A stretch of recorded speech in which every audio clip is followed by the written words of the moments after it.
இயேசு கிறிஸ்து நாமத்தினாலே உங்கள் அனைவருக்கும் என்னோடய வாழ்த்துக்களை தெரிவித்துக் கொள்கிறேன். இந்த வாரம் பாடத்தை படிக்க வந்திருக்கவங்க அனைவரும் நான் வரவேற்கிறேன். இந்த வாரம் நம்ம 12வது பாடம் படிக்க போகிறோம். பாடத்துக்கு முன்னாடி சில சிறு ஜெபம் செய்வோம். எங்களை நேசிக்கும் நல்ல பிதாவாவது நாளை தந்ததுக்காக நன்றி ஆண்டவர். இந்த நாளும் நாங்கள் ஒரு பாடத்தை படிக்க போகிறோம் ஆண்டவரை. இந்த பாடத்தை படிக்கும்போது எங்களுக்கு தெரியாததை நல்ல வழியாக விளக்க நீங்கள் உதவி செய்யுங்க ஆண்டவரே. நாங்கள் இதிலேருந்து இன்னும் கற்றுக்க உதவி செய்யுங்க ஆண்டவர். இயேசுவிலும் ஜெபிக்கிறேன் நல்ல பிதாவே, ஆமென். இந்த வார பாடத்தோட தலைப்பு என்றென்றும் உண்மையுடன். பாடத்துக்கான மனப்பாட வசனம் வெளிப்படுத்தல் 1:3 எடுத்திருக்கு. இந்த தீர்க்க தரிசன வசனங்களை வாசிக்கிறவனும் கேட்கிறவர்களும் இது எழுதியிருக்கிறவைகளை கைக்கொள்கிறவர்களும் பாக்கியவான்கள், காலம் சமீபமாக இருக்கிறது.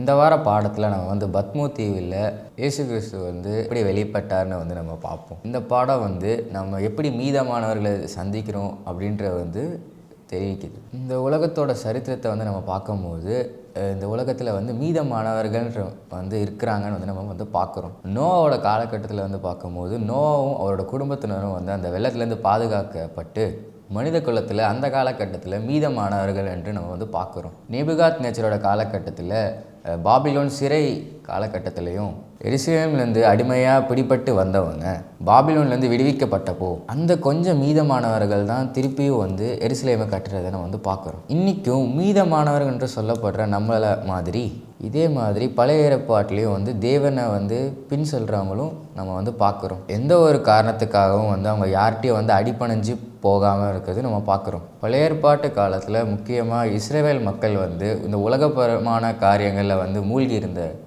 காலகட்டத்தில் மீதமானவர்கள் ஆண்டவருக்கு அங்கே உண்மையாக இருந்ததையும் நம்ம பார்க்குறோம். இந்த மீதமானவர்கள் ஆபிரகாமுக்கு கொடுக்கப்பட்ட வாக்குத்தத்தத்தின்படி ஆசீர்வாதத்தை பெற்றுக்கொள்ளும்படியாக சந்ததியாக இவங்க தேர்ந்தெடுக்கப்பட்டாங்க. புதிய ஏற்பாட்டு காலகட்டத்தில் இயேசுவை மெசியாவாக ஏற்றுக்கொள்ளாத மக்கள் அவரை தள்ள நினச்சப்போ ஆண்டவர் அவங்கள தள்ளி அவரோட உண்மையான பின்னடியார்களுக்கு அவரோட ஆசீர்வாதத்தை அவரோட வாக்குத்தத்தத்தையும் கொடுத்தாரு நம்ம பார்க்குறோம். இன்னைக்கான பாடம் வாலிபரான நம்மளை இந்த உலக வரலாற்றின் கடைசி பகுதியில் வாழ்கிற உண்மையான மீதமானவர்களாக இருக்கும்படி அழைக்கிறது. வெளிப்படுத்தின விசேஷத்தை வாசிக்கும் போது ஆண்டவருக்காக உண்மையாக நிற்கிறவங்க முக்கியமாக 2 குணாதிசயத்தை உடையவர்களாக இருப்பாங்கன்றது பார்க்குறோம். ஒன்று, அவங்க தேவனோட கற்பனைகளை கைக்கொள்றா இருப்பாங்க.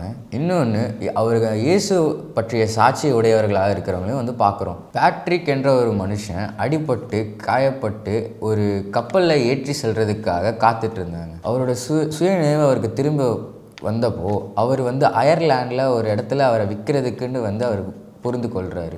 அவர் அடிமையாக கொண்டு போகப்பட்டிருக்காருன்றது புரிஞ்சிருக்காரு. அங்கே கொஞ்ச நாள் வேலை செஞ்ச அப்புறம் அங்கேருந்து தப்பிக்கணும் அப்படின்ற ஒரு வழியை அவர் கண்டுபிடிக்கிறாரு. அயர்லாண்ட்லேருந்து தப்பிச்சு கவுல் அப்படின்ற ஒரு இடத்துக்கு அவர் போகிறாரு. அங்கே கிறிஸ்துவை பற்றி அவர் அறிந்து கொள்கிறாரு. அங்கே அவர் கிறிஸ்துவை ஏற்றுக்கொண்டு அவர் ஞானஸ்தானமும் எடுத்துக்கிறாரு. அவருடைய வாழ்க்கையின் முக்கியமான அர்த்தத்தை அவர் புரிந்து கொண்டவர் மறுபடியும் அயர்லாண்டுக்கு கப்பலில் போகிறாரு. அயர்லாண்டுக்கு போய் அங்கே நிறைய பேருக்கு கிறிஸ்துவை பற்றி பிரசங்கம் பண்ணுறாரு. ராஜ குடும்பத்தை சேர்ந்தவங்களும் இவரோட பிரசங்கத்தை கேட்டு அவங்க இயேசுவை ஏற்றுக்கொள்கிறாங்க. ராஜாவோட மகன் கோனால் அப்படின்றவங்களும் இந்த பேட்ரிக் அவரோட பிரசங்கத்தை கேட்டு இயேசுவை ஏற்றுக்கொள்கிறாங்க. இந்த கோனாலோட கொல்லு பேரை கொலம்பா அப்படின்றவர் ராஜாவாக பதவி ஏற்கிற நிலைமைக்கு வராரு. அவரும் பேட்ரிக் மூலமாக கேட்ட பிரசங்கங்கள்னால அவரும் ஏற்றுக்கொள்கிறாரு. அந்த பிரசங்கங்களை கேட்டது மட்டும் இல்லாமல் அவரோட ராஜ்யத்தோடைய ரீகத்தையும் விட்டு கொடுக்கலான்ற ஒரு இதுக்கு வராரு. இந்த கொலம்பாவும் பேட்ரிக் கூட சேர்ந்து இயேசுவை பற்றின சுவிசேஷங்களை வெளியே சொல்கிறதுக்கு ஒரு தோல் கொடுத்து இருந்தார். அவர் 10 கற்பனைகளை கைப்பற்றி அதன்படி நடக்கணுன்றதுக்கு ரொம்ப முக்கியத்துவம் அவர் கொடுத்தாரு. பிரிட்டன் பகுதியில் இருக்க கெல்திக் சர்ச் அப்படின்ற ஒரு சர்ச் மற்ற சபைகளை காட்டிலும் அது ஒரு வித்தியாசமான ஒரு சபையாக இருந்துச்சு. ஏன்னா அது ஒரு வேதாகமத்தை கைப்பற்றி ஓய்வு நாளை கைக்கொள்கிற ஒரு சபையாக அங்கே இருந்துச்சு. பேட்ரிக்கும் கொலம்பாவும் சேர்ந்து இருளான காலகட்டத்தில் இருந்த அந்த பகுதியை ஆண்டவருக்காக பற்றி எரிய ஒரு இடமாக மாற்றினாங்க. இன்றைக்கும் ஆண்டவர் எல்லா வயதிலும் அவருக்கு உண்மையாக இருக்கிறவங்களாக வச்சுருக்காங்க. இன்றைக்கும் கொலம்பா மாதிரி இருக்கிற ஆட்களும் கர்த்தருக்காக உலக காரியங்களை விட்டுட்டு அவருக்காக வேலை செய்யவும் வராங்க. ஆண்டவருக்காக ஊழியம் செய்யணும் மட்டுமே அவங்களோட இருதயத்தின் வாஞ்சியாக இருக்கிறது. இவங்கெல்லாம் ஆண்டவருக்கு ஒரு உண்மையான வெற்றியாளர்களாக இருக்காங்க. ஆண்டவருடைய ராஜ்யத்தில் வேலை செய்கிறதுக்கு இவங்களுக்கு ஒரு வல்லமையை ஆண்டவர் தரார் அப்படின்னு பேட்ரிக்கை பற்றின இந்த பகுதி மார்க் ஃபின்லி அப்படின்ற ஒரு எழுத்தாளரோட சாலிட் கிரவுண்ட் என்ற புத்தகத்தில் வெளியிட்டிருக்காங்க. இந்த உலகத்தில் ஒரு பொறுப்பு கொடுக்கும் போது வேண்டான நிராகரிக்கிற எத்தனை பேர் இருக்காங்க. இது நம்ம வேலை செய்கிற இடத்துல மட்டும் நம்ம பார்க்க முடியாது. நம்ம சபையிலையும் நிறைய பேர் இந்த மாதிரி இருக்காங்க. ஆனால் ஆண்டவர் நம்ம ஒவ்வொருத்தருக்கும் ஒரு பொறுப்பை கொடுத்து அதை நம்ம செய்யணும்னு ஆசைப்படுறாங்க அப்படின்னு எலன் ஜி ஒயிட் அம்மையார் அவங்களோட புத்தகத்தில் லைஃப் ஸ்கெச்சஸ் அப்படின்ற புத்தகத்தில் அவங்க குறிப்பிட்டிருக்காங்க. கடைசி காலகட்டத்தில் உங்களுக்கு ஆண்டவருக்காக இருக்கிற மீதமானவர்கள் என்ற ஒரு இது உங்களை பற்றி சொல்லும் போது உங்களுக்கு எப்படி இருக்குது? உங்கள் கூட இருக்கிறவங்க கூட உங்களால் ஒப்பிட்டு பார்க்க முடியுதா? இல்லை ஒரு அந்நியனாக உங்களுக்கு தெரியுதா? இந்த உலக கண்ணோட்டத்தில் நம்மளை பார்க்கும் போது நம்மெல்லாம் ஒரு பைத்தியக்காரங்க மாதிரி நம்ம தெரியும். ஆனால் மீதமானவர்கள் அப்படின்ற வார்த்தைக்கான விளக்கம் வெளிப்படுத்தின விசேஷத்தில் அழகாக குறிப்பிட்டப்பட்டிருக்குது. அவங்க உண்மையாக ஆண்டவரோட கற்பனைகளை கைக்கொள்வாங்களும் இயேசுவை பற்றின சாட்சியை உடையராக இருக்கிறாங்க என்று வெளிப்படுத்தி காட்டுகிறது. இப்போ நம்ம எந்த ஒரு கூட்டத்தில் இருக்கும் போதும் நம்ம மீதமானவர்கள் அப்படின்ற நினைக்கும் போது நம்ம அதை குறித்து வெட்கப்படவோ பயப்படவோ தேவையில்லை. நமக்கு ஆண்டவர் கொடுத்த இன்னொரு பெரிய அங்கீகாரம் என்னென்னா முத்துவது.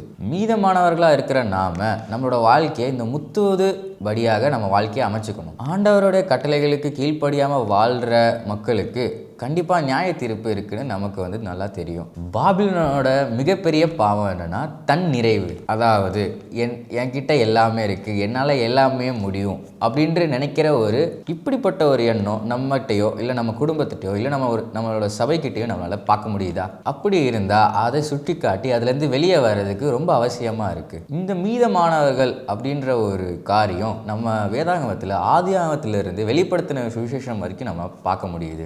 எபிரேயர் வேறு கொண்ட 6 வித்தியாசமான வார்த்தைகளால் இந்த மீதமானவர்கள் என்ற வார்த்தைகள் பயன்படுத்தப்படுகிறது. முதல் முறையாக இந்த மீதமானவர்கள் என்ற வார்த்தை ஆதியாகமம் 7ஆம் அதிகாரம் நோவா காலகட்டத்தில் பயன்படுத்தப்பட்டிருக்கிறது. இந்த மீதமானவர்களாக இருக்கிறது அப்படின்றது ஒரு தேர்வு.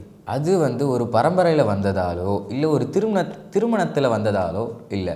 நோவாவும் அவரோட குடும்பத்தினரும் அந்த பேழைக்குள்ளே செல்றதுக்கு சேர்ந்து முடிவெடுத்தாங்க. அது அவங்களோட தேர்வு. ஆனால் இந்த வெள்ளத்துக்கு அப்புறம் நோவாவோட சந்ததியார்களில் நிறைய பேர் மீதமானவர்களாக இருக்கிறதுக்காக தேர்வு செய்யப்படலை. அவங்க ஆண்டவருடைய வாக்குத்தத்தத்தை நிராகரித்து பாபேல் கோபுரத்தை கட்ட ஆரம்பித்தாங்க. அவங்க ஆண்டவருடைய வாக்குத்தத்தத்தை நம்பாமல் திரும்பியும் ஆண்டவர் இந்த உலகத்தை அழிச்சிடுவாங்கன்ற நினப்பில் அந்த பாபேல் கோபுரத்தை கட்டினாங்க. ஆனால் ஆண்டவர் ஆபிரகாம் மூலமாக புது மீதமானவர்களை தேர்ந்தெடுக்கிறாங்க.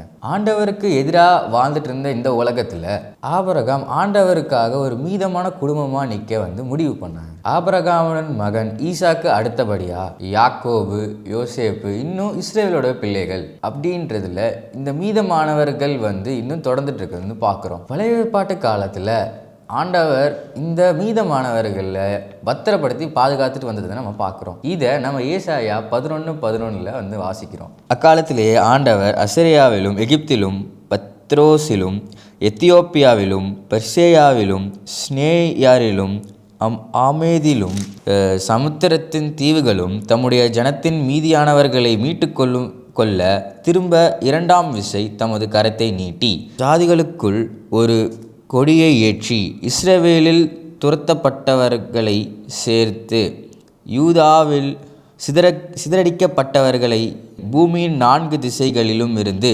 கூட்டுவார்.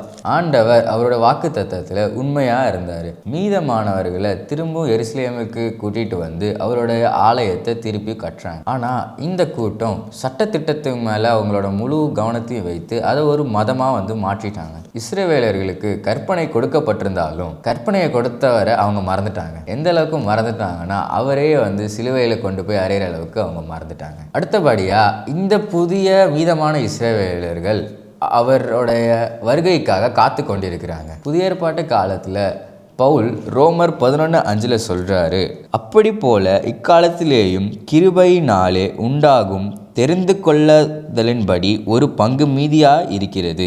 இந்த மீதியாக இருக்கிற தெரிந்து கொள்ளப்பட்டவர்களும் கிருபையினால் இருக்கிறது அவர் சொல்கிறாரு. சிலுவை மரணத்தினால இஸ்ரவேலர்கள் மட்டுமல்லாமல் புறஜாதியரோட சேர்ந்து இந்த மீதமான திருச்சபை உண்டாக்கப்பட்டிருக்கிறது. கிறிஸ்து அவரோட மரணத்தின் மூலமாக நம்ம எல்லாரும் அவரோட பிள்ளைகள் அப்படின்ற ஒரு உடன்படிக்கையை செஞ்சுருக்காரு. ஆனால் நம்ம இந்த உடன்படிக்கையில் இருக்கிறதுக்கும் அவருடைய கிருபை ரொம்ப அவசியமாக இருக்குது. அவரை சொந்த இரட்சகராக ஏற்றுக்கொண்ட நாம் எப்படி இருக்கோம்? மீதமானவர்கள் அப்படின்ற மற்றவங்க கிட்ட பெருமையாக சொல்கிறவங்க நாம் அவருக்கு உண்மையாக இருக்கிறோமா? நம்மளுடைய திருச்சபையில் அடிக்கடி நிறைய கூட்டங்கள் நடப்படுகிறது. இதில் ஒரு அங்கமாக இருக்கணும் அப்படின்றது நம்மளோட ரொம்ப ஆசையாக இருக்கும். ஆனால் இதுக்கு இடையில் நம்மளோட ஃப்ரெண்ட்ஸோட கெட் டுகெதர் வந்துச்சுன்னா நம்ம என்ன செய்வோம்? நம்ம எதுக்கு முக்கியத்துவம் கொடுப்போம்? ஆண்டவர் நமக்கு இன்றைக்கும் எப்போவுமே உண்மை உள்ளவராக இருக்கிறாரு. ஆனால் நம்ம அவரோட இருப்போம், நம்ம உலகத்துக்கு மீதமானவர்களாக இருப்போம் என்று சொல்லியிருக்க காரியங்கள், இந்த காரியங்களில் நம்ம அவருக்கு உண்மை உள்ளவர்களாக இருக்கிறோமா? தேவன் நித்தியமாக உண்மை உள்ளவராக இருக்கிறார். நாம் உண்மை உள்ளவர்களாக இருக்கணும் எதிர்பார்க்கிறார். நீங்கள் அவருக்கு உண்மை உள்ளவராக இருப்பீரா என்று இன்னைக்கு தீர்மானம் செய்யுங்க. பாடத்தை என் கூட சேர்ந்து படித்ததுக்கு நன்றி. பாடத்தை முடிக்கிறதுக்காக ஒரு சிறு ஜெபம் செய்வோம். எங்களை நேசிக்க நல்ல பிதாவே, நாளை தந்ததுக்காக நன்றி ஆண்டவரே. இப்பொழுதும் நாங்கள் ஒரு சில பாடம் படித்தோம் ஆண்டவரே. இந்த பாடத்தில் நாங்கள் மீதியாக இருக்கிறவர்களாக பற்றி படித்தோம் ஆண்டவரே. நாங்கள் உமக்காக உண்மை உள்ளவர்களாக இங்கே எல்லா காலகட்டத்திலையும் இருக்க நீங்கள் உதவி செய்யுங்க ஆண்டவரே. இன்னும் நாங்கள் எதிலெல்லாம் குறைபட்டிருக்கோமோ அதில் நாங்கள் நிறைவாக்க நீங்கள் உதவி செய்யுங்க ஆண்டவரே. இயேசு மூலம் ஜெபிக்கிற நல்ல பிதாவே, ஆமென்.